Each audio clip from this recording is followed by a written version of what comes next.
Yo, what's up, humans and bots alike? I am Ghangasrath, and welcome to Scrollin through the Floasis archives. Now, if you have not seen my intro for this series, definitely check it out. The icon, hit that. And in this episode, I will be covering practice, which was a discussion started by Relic. Now, here it is. On the top here, Relic goes into our. So the discussion really starts because Relic talks to his friend, who's a b-boy. He notices Relic notices how seems to be better b-boys and more b-boys that are better at their craft than other dancers, and he was wondering if it's because of practice. He asked his friend how much they practice. His friend said about 5 hours a day, 6 days a week.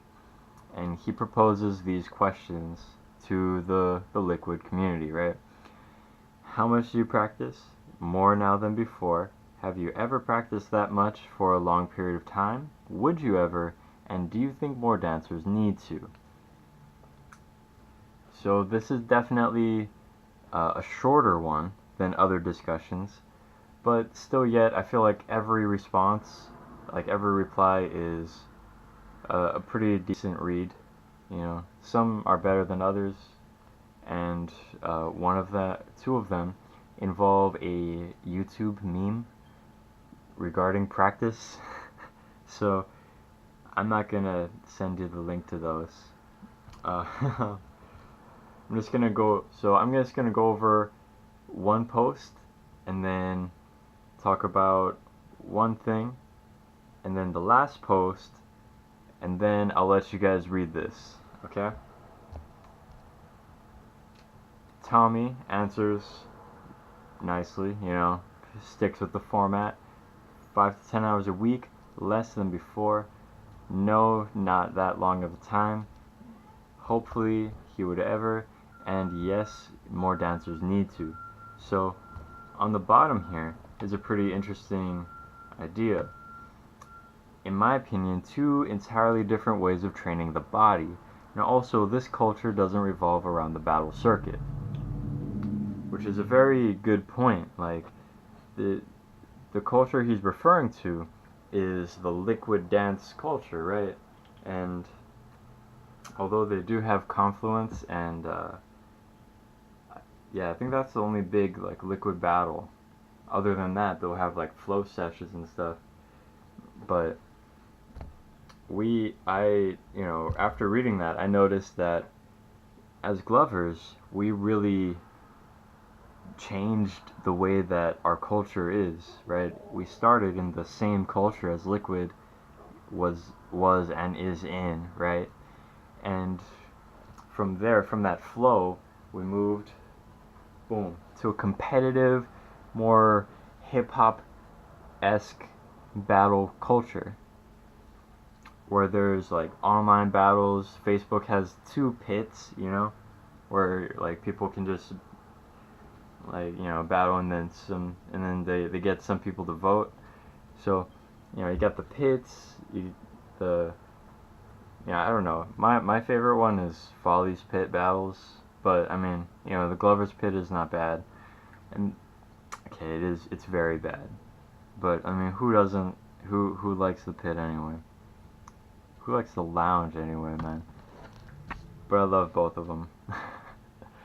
But okay, so I'm rambling a little much, but we have a lot of battles, is what I'm going for. Boss, IGC were big live battles made by Amazing. LED is working on a couple, and they're bringing the next one to Cali, which is going to be soon. And then they also have, there's a lot of online battles. Like Lights On is going to be continuous. So it might still be going when you're watching this. Whoever is watching this. And other Glovers who are like especially sponsors or whoever just wants to give back, they'll hold competitions, or they'll even, like, judge or host, like Fable that Kev made, or Puppet.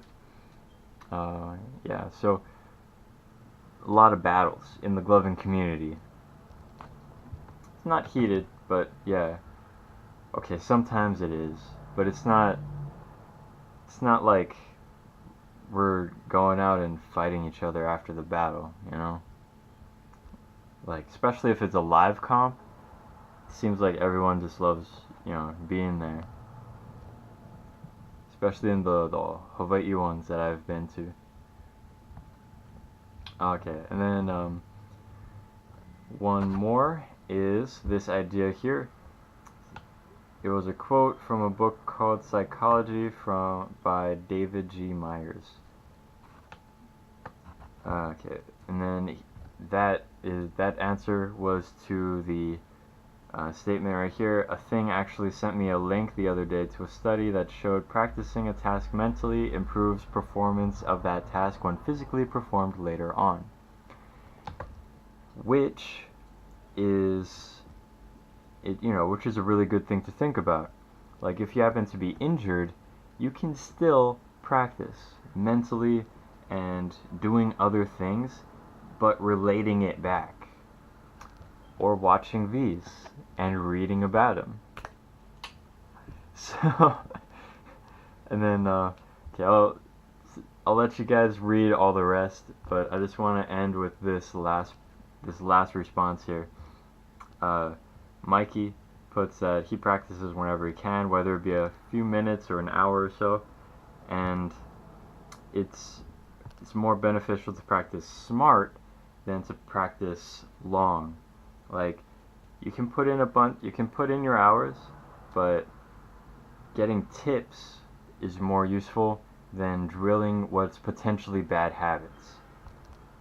And at the end here, I'm always going over stuff in my head, so in a sense, I'm never not practicing.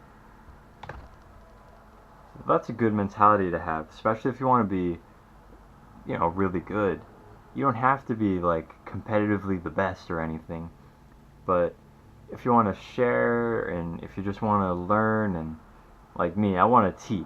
I gotta learn how to talk better, but, going through it in your head is a big thing, and it's a big part of practice that some people might not have thought of. So definitely give this a read through, and I hope that you liked my scroll through of it. This was the practice discussion started by Relic, and yeah, that was the practice discussion started by Relic. Shout out to all the Liquid guys who contributed to this, and hit me up if you got something that you think I should scroll through, especially if it's like an article or like a PDF or something to do with practice and the benefits of good practicing, maybe even tips, because I feel like that'd be awesome to scroll through. Because I've only read books.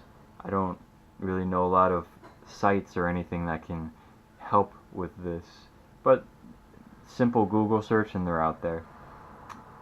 Be sure to like this video and hit subscribe to see when the newest vids come out. Thanks for watching, keep chill, and shoots.